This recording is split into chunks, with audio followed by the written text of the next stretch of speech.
My name is Lisa D. Miyamoto, and I am 29 years old. I was standing in my living room when Ethan looked at me with that smirk I had learned to fear over 3 years together.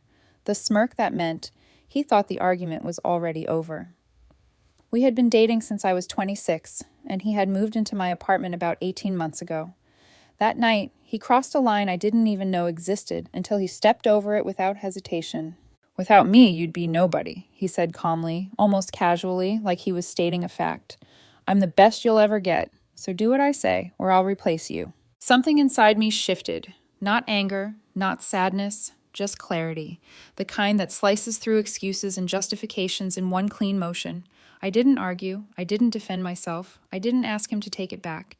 I simply looked at him, nodded once, and turned toward the bedroom. He laughed behind me, sharp and confident. He thought he had won. He thought I would do what I always did: apologize, explain, make myself smaller to keep the peace. I closed the bedroom door and sat on the edge of the bed, staring at the wall while my hands trembled. Not because I was scared, but because my mind was finally awake. His words echoed again, not as an insult, but as a revelation. "Without me, you'd be nobody." I picked up my phone and opened my notes app. I didn't cry. I didn't panic. I started writing a list. The lease, the utilities, the car insurance, the bank accounts, the Wi-Fi, everything he used, everything he assumed was his. And for the first time, I realized something that changed everything. None of it was. Ethan had not always been that man with the smirk. When I met him at 26, he was charming in a quiet, confident way that felt grounding after a string of half-hearted dates. He worked in sales, talked big about future promotions, and listened just enough to make me feel seen. Our first 6 months were easy. He laughed at my jokes, remembered details about my job, asked questions about my family. I told my friends I'd finally found someone who felt like a partner. The control didn't arrive all at once. It never does. It slipped in wearing the costume of concern. "You could dress better for work," he said once, standing behind me while I got ready. "Not because you look bad. You just don't see yourself the way other people do." The next week, he picked out clothes for me. Slowly, my closet started to look less like mine and more like what he thought I should be. When I hesitated, he'd smile and say, "Trust me, I know what works." Then it was my friends. "They're fine," he said, shrugging. "But don't you feel drained after hanging out with them? They don't really push you." I saw them less. I told myself it was because I was busy, because relationships change, because adults grow apart. When he moved in, it felt logical. My apartment, my lease, my furniture. He showed up with 2 suitcases and a plant he said needed sunlight.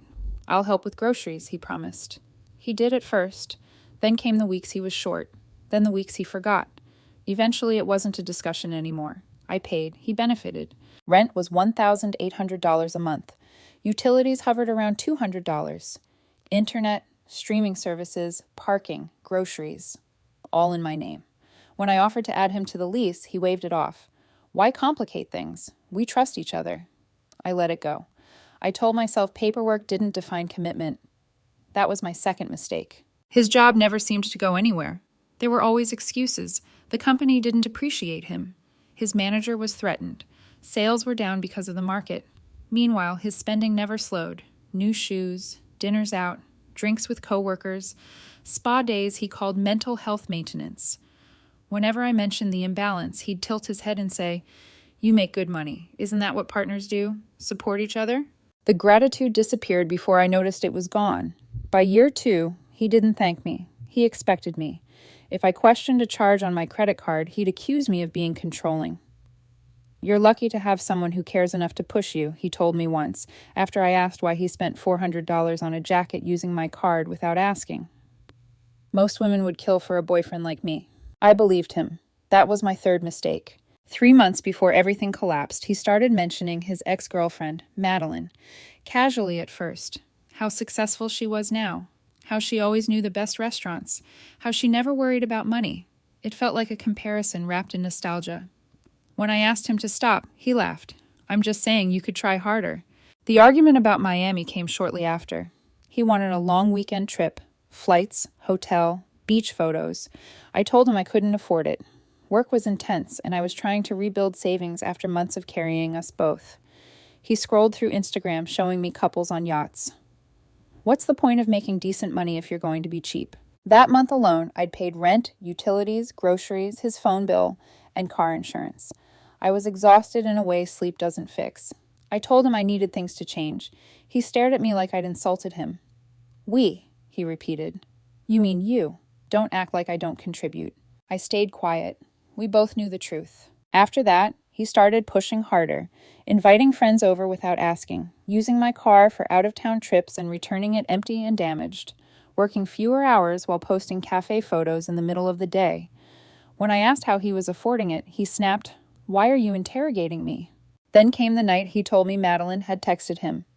She wants to catch up, he said, like it was nothing. She's doing really well now. Started her own business. He watched my face carefully when he said it, measuring my reaction. I told him it made me uncomfortable. He laughed. You don't get to tell me who I can see. That night, sitting alone on the edge of the bed, I realized something painful. He didn't love me. He needed me. And the moment I stopped being useful, he was already planning my replacement. The week everything finally snapped didn't start with yelling. It started with tension so thick it followed me from room to room. Ethan was home more, working less, complaining more. He scrolled through his phone like the apartment bored him, like I bored him, like the life he lived on my dime was somehow beneath him. I could feel the comparison humming under his words, the way he mentioned Madeline's name just often enough to keep me uneasy. She always knew how to make things fun, he said one night while flipping through photos. She never stressed about money. He said it like an observation, but it was a warning. The argument that pushed us over the edge was about Miami. He wanted a long weekend, flights, and a hotel he'd already picked out. I told him I couldn't afford it. Not right now. Work was heavy, savings were thin, and I needed to breathe. He didn't hear any of that. He heard refusal. He heard loss of control. You never want to do anything, he said, eyes still on his phone. What's the point of making decent money if you're going to act broke? I reminded him carefully that I'd paid every bill that month. Rent, utilities, groceries, insurance, his phone. I said I needed him to start contributing. Even a little.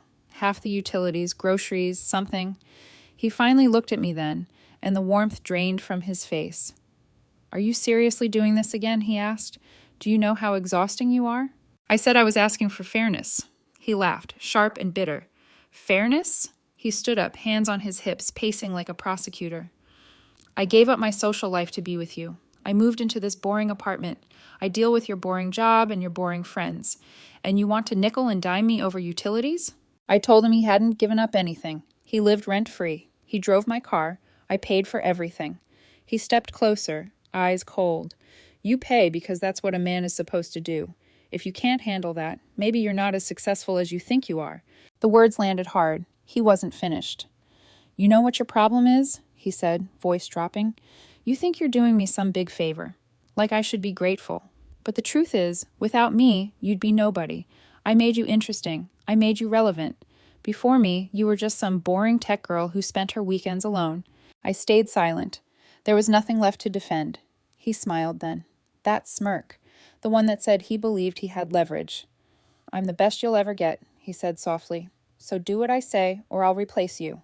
The room went still. I looked at him, really looked at him, and saw a man who mistook access for power and convenience for love. I nodded once. Okay. His smirk faltered. Okay, what? Okay, I repeated and walked to the bedroom. He called after me, irritated now. That's it? You're just walking away? I closed the door and sat on the bed, hands shaking, but mind clear. I opened my notes app and started listing everything that tied him to my life. Lease, utilities, insurance, accounts, passwords, every assumption he'd made, every benefit he'd enjoyed. By the time I finished, it was past midnight. Ethan went to bed in the other room, convinced he'd won. He had no idea that the threat he used to control me had just set me free. The next morning, Ethan left the apartment at 11, like nothing had happened.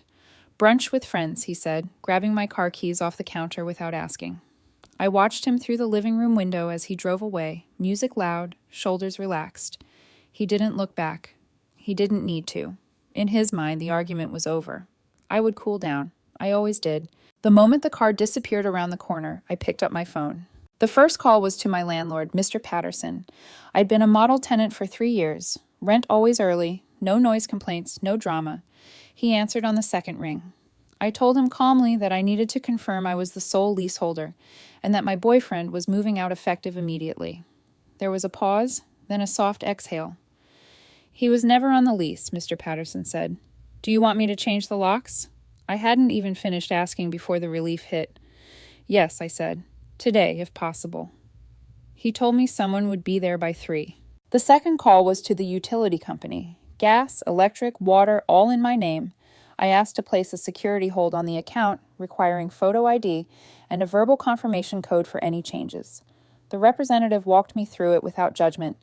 When she asked if this was about preventing unauthorized access, I said yes, that was the truth. The third call took longer. The car insurance company. I explained that I needed to remove Ethan from my policy immediately. The agent asked if he was still driving the vehicle. I checked the time. Right now, yes, I said, but he won't be after today. She told me the change would be effective at 5 p.m. I confirmed it twice. By 2 o'clock, I'd transferred all shared funds into a new account he didn't have access to. I changed the Wi-Fi password. Netflix, Hulu, Spotify. Every digital convenience he'd treated like air. It felt meticulous, not vengeful, like reclaiming pieces of myself I'd loaned out without a receipt. At 3, the locksmith arrived.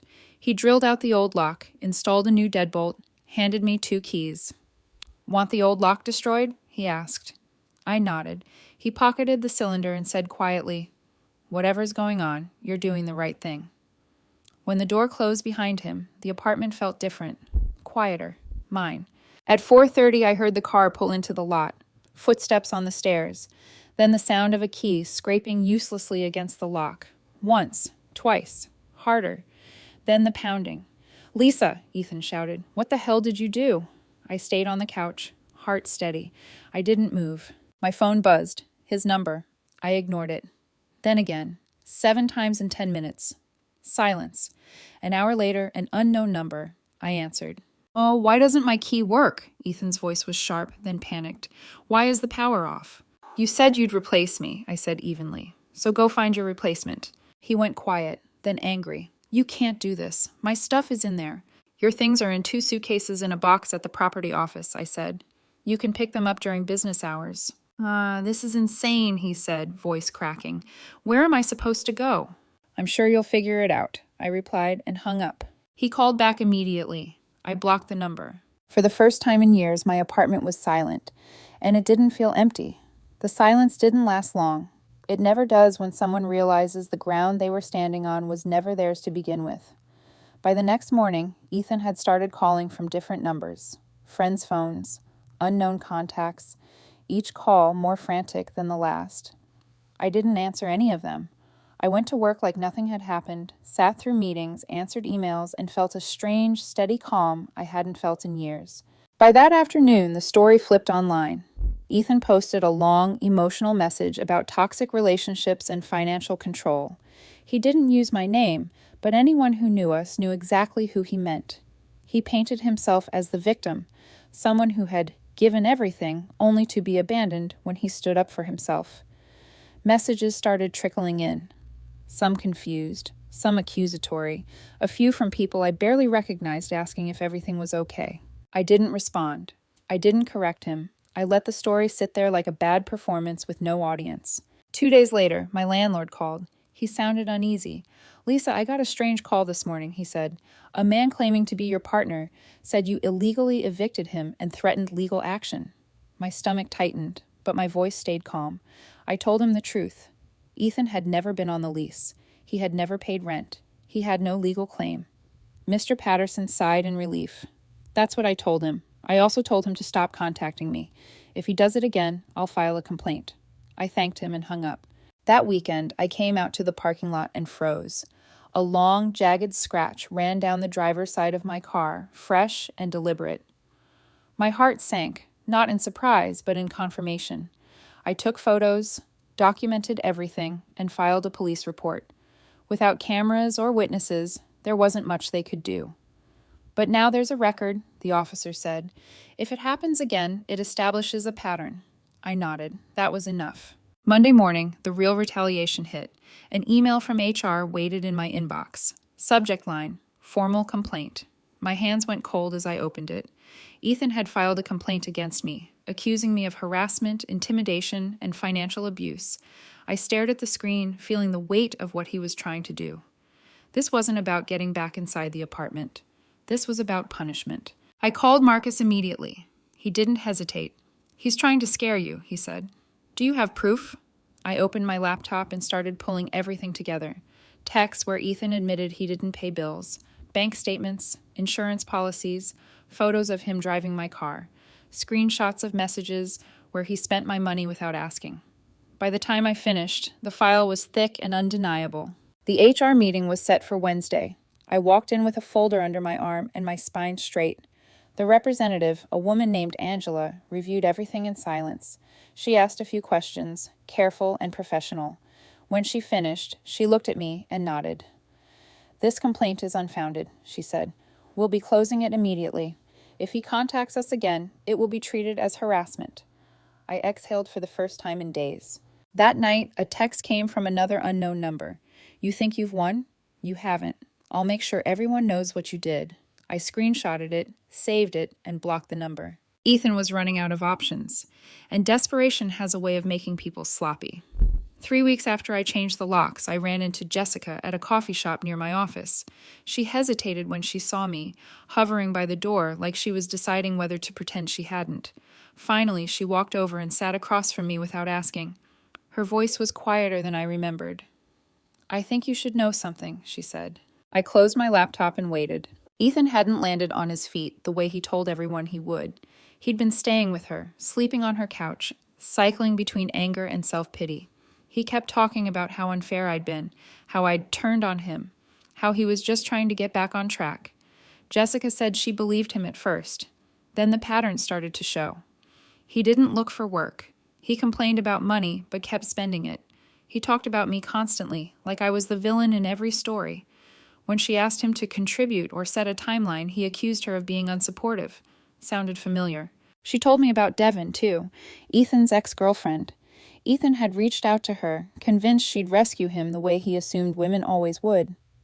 Devin met him for dinner, listened politely, and then told him she was engaged. She didn't offer him a place to stay. She didn't offer money. She wished him well and left. Jessica said Ethan came home furious, embarrassed, and spiraled for days. "I told him he has to leave by the end of the month," Jessica said. "I can't afford to support him, and honestly, I see now what you were dealing with." She paused, eyes softening. "I'm sorry I doubted you." I thanked her, genuinely, and meant it when I said whatever happened to Ethan next wasn't my responsibility. She nodded like she already knew that, but needed to hear it out loud. A few days later, Marcus sent me a screenshot. Ethan had posted online asking if anyone knew of cheap apartments or roommate situations. The comments were thin. No offers, no sympathy, just silence. Marcus texted, "He's burned every bridge." I didn't feel satisfaction. I felt distance. Then came a LinkedIn notification I almost ignored. Ethan had updated his profile. He'd moved back to Oklahoma and taken a sales associate job at a department store, the same kind of job he'd had when we met. 3 years later, he was right back where he started. I didn't click his profile. I didn't message him. I closed the notification and kept going with my day. Around that time, I sold the car he'd driven, the one he'd keyed and treated like it was disposable. I bought a small truck instead, something practical, something he would have hated.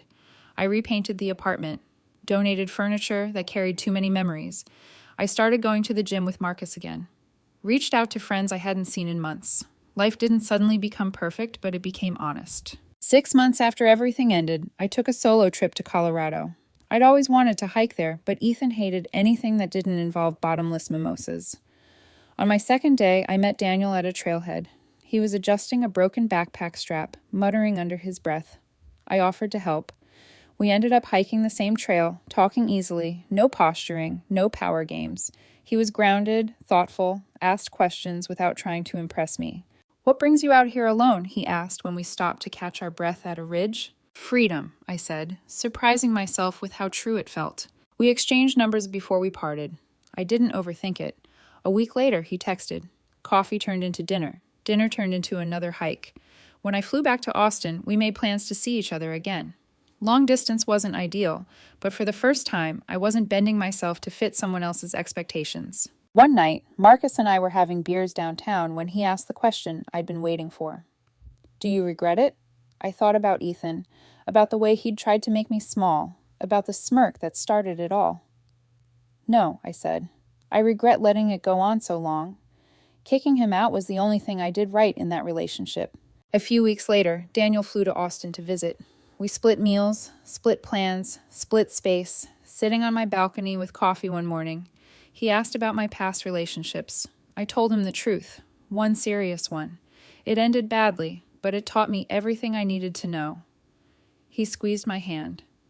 Sounds like you learned the hard way. I smiled. I did, and I won't unlearn it. That night, after he left, I sat alone in my quiet apartment and thought about Ethan, about the man who told me I'd be nobody without him, about the threat to replace me like I was interchangeable. He'd been wrong about everything except one thing. I wasn't the same person anymore. I didn't replace him with another man. I replaced him with peace. I didn't hear about Ethan again for a while, and that silence told me more than any apology ever could. When someone like him finally stops trying to reach you, it's not because they've grown, it's because they've run out of leverage. No access to my home, no access to my money, no access to my emotions, nothing left to pull on. Life settled into something steady after that. Not dramatic, not flashy, just solid. I learned how to enjoy quiet mornings again, the kind where I didn't wake up bracing myself for criticism or entitlement disguised as affection. I stopped explaining my choices to people who weren't affected by them. I stopped apologizing for needing space, for saying no, for choosing myself without permission. Daniel and I kept talking, slowly, intentionally. No rush to label anything, no pressure to perform. When he visited again, he didn't criticize my apartment or ask what I could do for him. He asked what I liked, what made me feel calm, what I wanted next. It was jarring at first, realizing how foreign mutual respect felt after years of imbalance. But I didn't confuse that discomfort with danger anymore. I let it be what it was, healthy. One afternoon, months later, Marcus sent me a message with a screenshot. Ethan had posted another vague quote online. Something about growth, about lessons learned, about becoming stronger after betrayal. I stared at it for a second, then closed the app. It wasn't my story anymore, and I wasn't interested in playing a role in his recovery arc. What stayed with me instead were the small changes. The way my shoulders didn't tense when my phone buzzed. The way my bank account finally reflected my work instead of someone else's expectations. The way my apartment felt like a refuge instead of a battleground. I noticed how often I laugh now. Real laughter, not the polite kind meant to keep someone else comfortable. I thought back to the moment he smirked and told me I'd be nobody without him. At the time, it felt like a threat. Now it felt like projection. He needed me to believe that, because if I ever realized the truth, he would lose everything he was taking for granted. And he did. I didn't win in the way movies like to frame these things. There was no courtroom victory, no public apology, no moment where he truly understood what he lost. But I won something better. I reclaimed my time, my energy, my sense of self. I learned that love doesn't demand obedience, and commitment doesn't require self-erasure. If Ethan ever did find a replacement, I hope she sees the warning signs sooner than I did. I hope she doesn't mistake control for confidence or entitlement for affection. And if she does, I hope she remembers this. Walking away doesn't make you weak. It makes you unavailable for further harm. As for me, I don't measure my worth by who stays anymore. I measure it by how peaceful my life feels when I'm alone. And these days, it feels right. That smirk ended everything, and it gave me everything back.